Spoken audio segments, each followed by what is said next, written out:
Tapos na ang maliligayang araw ng dating empleyado ng First Family matapos hulihin ang CIDG dahil sa paggamit nito ng pangalan ng mga Marcos para sa mga iligal na transaksyon.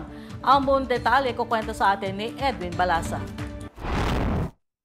Dinakip ng Criminal Investigation and Detection Group ang dating empleyado ng First Family na ginagamit ang pangalan ni President Ferdinand Marcos Jr. sa kanyang mga iligal na transaksyon. Sa isinagawang press briefing kagabi sa Campo Crame, kinilala ni CIDG Director Police Major General Nicolas Torre III ang suspect na si Simeon Sander de la Cruz.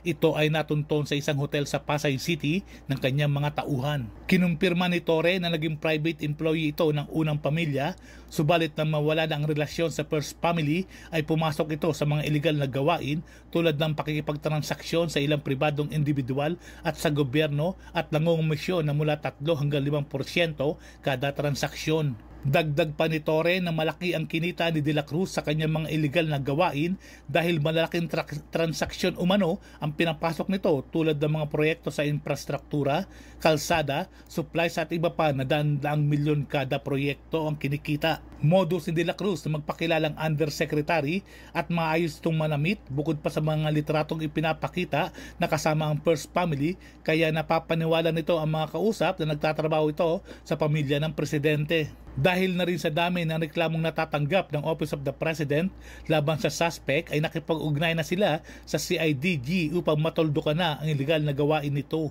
Sa ngayon ay nahaharap na sa 2 counts ng kasong estapa ang suspect at hinikayat din ni Torre ang iba pang biktima nito na magtungo sa kanyang tanggapan upang magreklamo laban dito. Ako si Edwin Balasa para sa Kwentong Politiko.